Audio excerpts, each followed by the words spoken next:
അസ്സലാമു വറഹ്മത്തുള്ളാഹി വബറകാതുഹു. ഏവർക്കും റസ്സ വ്ളോഗ്സിലേക്ക് സ്വാഗതം. ഇന്ന് നമ്മൾ ചർച്ച ചെയ്യുന്നൊരു വിഷയം ഒരുപാട് സഹോദരിമാർ നമ്മളോട് ചോദിച്ചൊരു സംശയമാണ്. മെൻസസുമായി ബന്ധപ്പെട്ട് നമ്മൾ മുൻപൊരു വീഡിയോ ചെയ്തിരുന്നു. മെൻസസ് പീരീഡിൽ നമ്മുടെ സഹോദരിമാർ അനുഭവിക്കുന്ന വേദനകൾ, അവർക്കെങ്ങനെ സപ്പോർട്ട് കൊടുക്കണം, ഇതൊക്കെ നമ്മൾ പറഞ്ഞിരുന്നു അല്ലേ. വ്യത്യസ്തങ്ങളായ അവസ്ഥകളിലൂടെയാണ് പല സഹോദരിമാരും കടന്നു പോകുന്നത്. ചില ആളുകൾക്ക് പെയിൻ ഉണ്ടാവില്ല, ചിലർക്ക് അസഹനീയമായ വേദനയായിരിക്കും, ചിലർക്ക് പനിയുണ്ടാകും, ചിലർക്ക് വൊമിറ്റിംഗ് ഉണ്ടാകും, ചില ആളുകൾക്ക് 2-3 ദിവസം തുടർച്ചയായി ശക്തമായ ബ്ലീഡിംഗ് ഉണ്ടാകും. അങ്ങനെ ഒരുപാട് പ്രയാസങ്ങളിലൂടെ അതിലേറെ മാനസികമായ സമ്മർദ്ദങ്ങൾ അവർക്കുണ്ടാകും. എല്ലാം കൂടെ അവർ ആകെ പ്രയാസപ്പെട്ടു പോകുന്നതിനിടയ്ക്ക് ഇണകളായ ഭർത്താക്കന്മാരായ നമ്മളൊന്ന് സപ്പോർട്ട് ചെയ്തില്ല എങ്കിൽ അവരാകെ തകർന്നു പോകും എന്നൊക്കെ നമ്മൾ പറഞ്ഞിരുന്നു. ഇരിക്കട്ടെ, അപ്പോൾ ഏതായാലും അല്ലാഹു റബ്ബുൽ ആലമീൻ എല്ലാവർക്കും ഹൃദ്യമായ ദാമ്പത്യം നൽകി അനുഗ്രഹിക്കുമാറാകട്ടെ. അപ്പോൾ ഈ മെൻസസ് പീരീഡിൽ അവരുടെ ബ്ലീഡിങ്ങിനെ ബ്ലോക്ക് ചെയ്യാൻ വേണ്ടിയിട്ട്, ആ ബ്ലീഡിങ് കൃത്യമായി കവർ ചെയ്യാൻ വേണ്ടിയിട്ട് അവർ യൂസ് ചെയ്യാറുണ്ട് പാഡുകളും മറ്റു കാര്യങ്ങളൊക്കെ. പഴയ കാലത്തൊക്കെ തുണികളാണ് യൂസ് ചെയ്തിരുന്നത്, പക്ഷേ കുറച്ചുകൂടെ ഹൈജീനിക്കായി നമുക്കിന്ന് പാഡുകളൊക്കെ അവൈലബിൾ ആണ് അല്ലേ. ഇപ്പോൾ എല്ലാവരും പാഡൊക്കെ യൂസ് ചെയ്യുന്നതിൻ്റെ ഇടയ്ക്കാണ് മെൻസ്ട്രൽ കപ്പ് എന്ന് പറയുന്ന ഒരു പ്രോഡക്റ്റ് വിപണിയിൽ വന്നത്.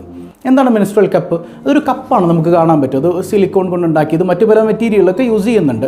അത് ഈസി ആയിട്ട് അവർക്ക് അകത്തേക്ക് ഇൻസേർട്ട് ചെയ്യാനും അവർക്കത് ബ്ലഡ് അതിൽ കളക്ട് ചെയ്യാനും അത് നിറഞ്ഞു കഴിയുമ്പോൾ എടുത്തൊഴിവാക്കാനും ഒക്കെ വളരെ എളുപ്പമാണ് എന്ന് പറഞ്ഞു കണ്ടു. മാത്രമല്ല, ഇത് ഉപയോഗിക്കുന്ന ഒരുപാട് സഹോദരിമാരുടെ കമൻസ് കണ്ടു. ഇത് ഉപയോഗിച്ചതിന് ശേഷം ഞങ്ങൾക്ക് മെൻസസ് ഉണ്ട് എന്ന് പോലും ചില സമയത്ത് തോന്നാറില്ല. അത്രത്തോളം സേഫ്റ്റിയാണ്, അത്രത്തോളം ഓടി നടക്കാൻ പറ്റുന്നുണ്ട്, കാര്യങ്ങൾ ചെയ്യാൻ പറ്റുന്നുണ്ട്.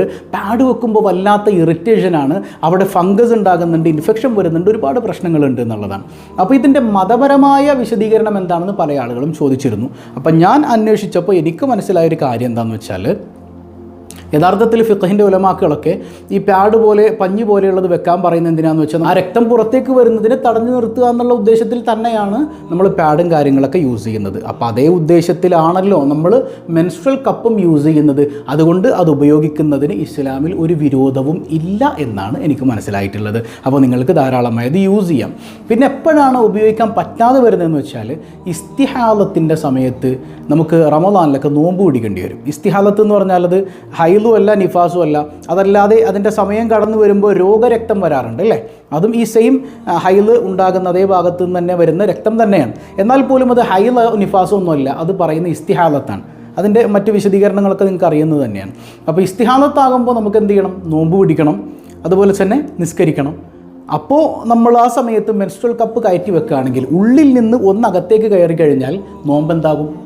നോമ്പ് ബാത്തിലായിപ്പോവും. അത് ഏത് ഹോളിലൂടെയാണെങ്കിലും അകത്തേക്ക് പ്രവേശിച്ചു കഴിഞ്ഞാൽ നോമ്പ് മുറിയുമെന്നുള്ളത് ഉറപ്പ് തന്നെയാണ്. അപ്പോൾ ആ നിലക്ക് ഇസ്തിഹാലത്തുള്ള സമയത്ത് പറയുന്ന മെൻസ്ട്രൽ കപ്പ് ഉപയോഗിച്ചാൽ ആ നോമ്പ് ശരിയാവുകയില്ല.